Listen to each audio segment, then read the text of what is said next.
Hello, everyone. Welcome to our channel. It's Rafi Gutierrez. I wanted to mention a couple things before I started. One is on January 11th at 3 o'clock Pacific Standard Time. So it's Saturday, January 11th. Better make sure it is actually December 11th. And Saturday is January 11th. So yeah, January 11th at 3 o'clock Pacific Standard Time, I'm going to do a live lecture on cartilage, ligaments, and bone. It should be relatively basic so you can get the overall gist of it. And if you want more information, I'll tell you where you can go to find it. But I also am doing this live for a different reason. I want to use questions. I want to see what you guys want to know about the body and bring it to you. Now, when I do this, when I'm going to talk about how training affects these tissues, I'm going to talk about how injuries affect these tissues and how these tissues get injured. And I think it's important for us to evolve our martial art, which is what I'm actually going to talk about today, is how martial arts change. Now, I want you to think of when you first started martial arts, your view of what martial arts were. Maybe it was from watching a Bruce Lee movie, and you thought you were going to be jumping up, doing the kicks, doing the yells, the way Bruce Lee does it. And the martial art you did may actually be completely different to that. Maybe you did Tai Chi, and so you're using more of a slow movement, using balance. Or maybe you're using karate, and you're doing the Japanese sport-driven ones where you're yelling, and you're stopping, and you're doing things that really don't look like Bruce Lee would do it. Or maybe your view of karate was based on the 1980s Karate Kid, and in your mind you were going to go to Okinawa and learn from the masters there. Maybe it's the newer Karate Kid, and you thought, I'm going to go to China and learn Kung Fu. And the thing I want to actually point out is this. No matter where you started in karate, no matter where you started in martial arts, your view of martial art changed based on your experience. What you were doing changed based on your experience. And that's a good thing.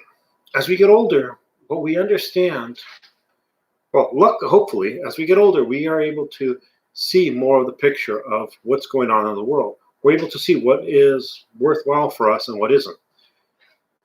And this will cause a change within our martial arts. Now, I know there are a lot of people out there who feel, well, look, a martial art should be a set, rigid structure where it's not going to change, where you're going to go from one school to the other.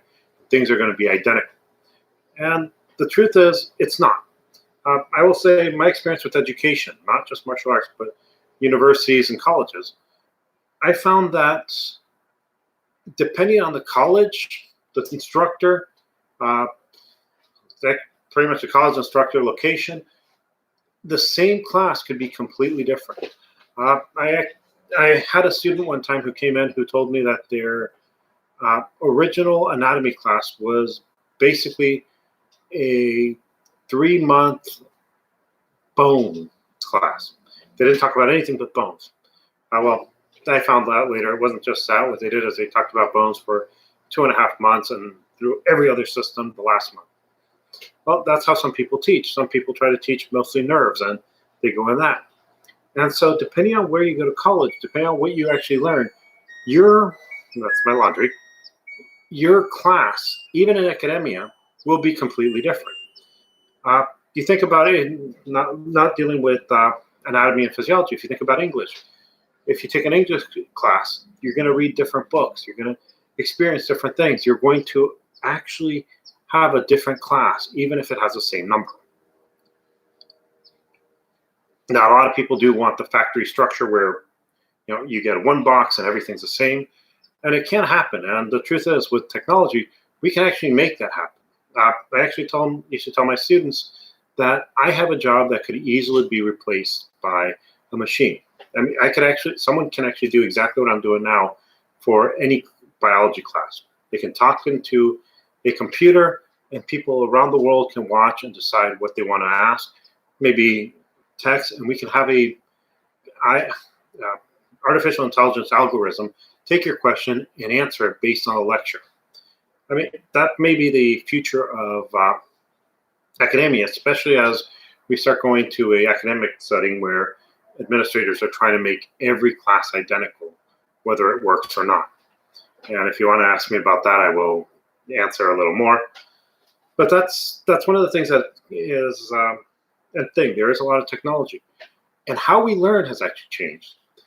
I want you to take your martial art and imagine if you were learning it only based on what your teacher taught you. Now, your teacher teaches you, you learn that, and then you teach your students. And some of the stuff your teacher taught you, you may forget. Some of the stuff you may do slightly different for other reasons.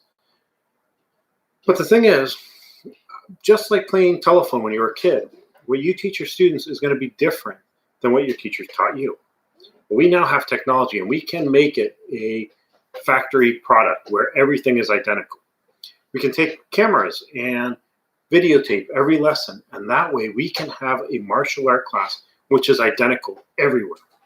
I will tell you, when I go to Okinawa, I take a lot of video. I think I end up with probably a week's worth of video, which I then cut down for my own because I'm trying to get the things that they want to teach me. Now, does that mean I'm not changing my art? No, I actually am. But I'm using the technology to get what they're giving me and then modifying what I need, what I feel like my art needs. Well, there are some people who go, oh, no, we can't videotape. Well, we have the technology. Why wouldn't we use it? Technology is a great thing. I mean, if you think about it, we can learn from people millions of miles away, well, not millions, but around the world, and get the most accurate and best information if we look for it. So your karate is going to change just either based on the technology that's available or based on your understanding and playing telephone.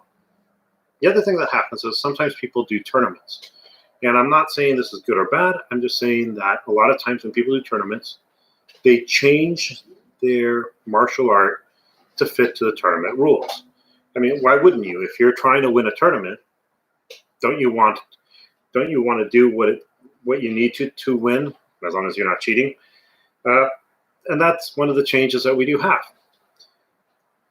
Now, there's actually another change which I want to tell you about, and that's this. I want you to think of professional sports, and I want you to think of how those have changed.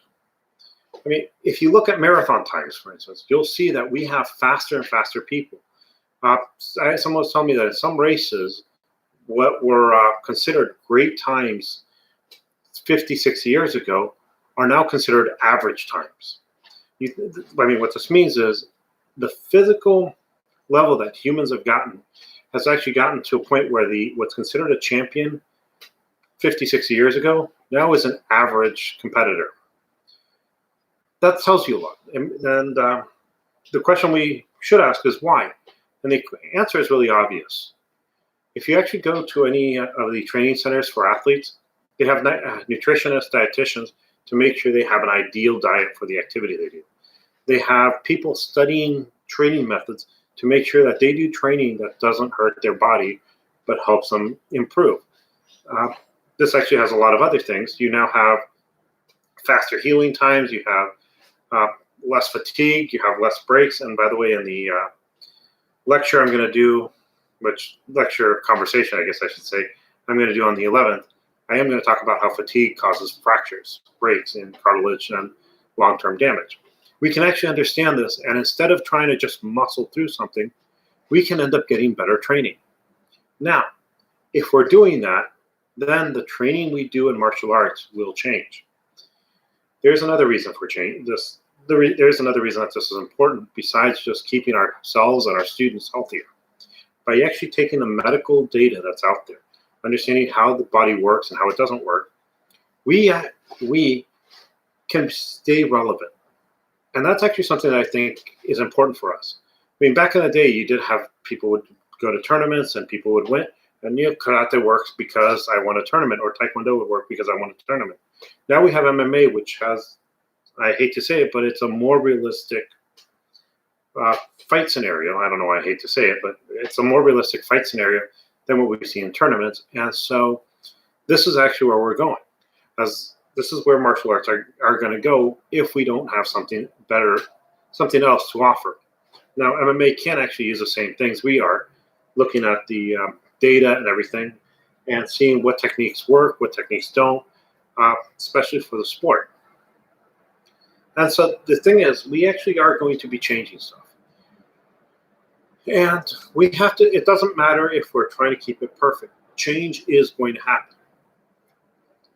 How do we make sure that this is the right change?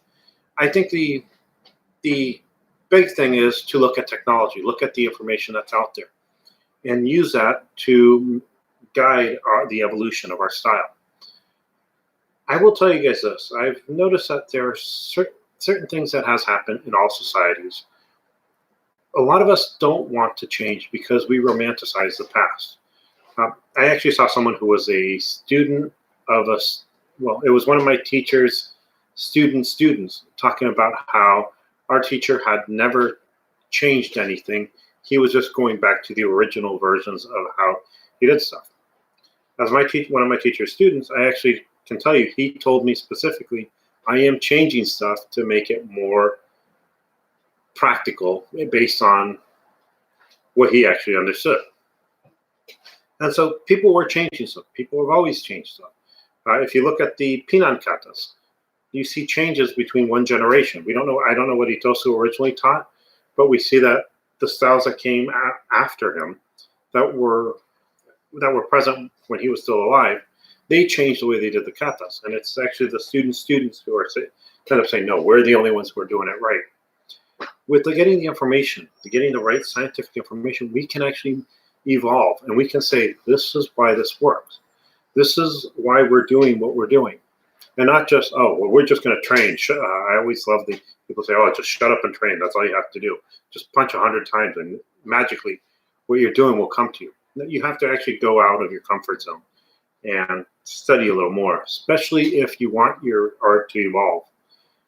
I hope some of this made sense, and I hope if there's any questions, you would consider writing them on comments, and I can answer it. And I also hope that some of you will join me on Saturday. It won't be as much as a ramble as these. What I'm trying to do is, when I do the lectures, I'm going to do a lot of writing. There's going to be a structure, but the structure is going to change based on the questions. And so I hope you enjoy this and have a nice day.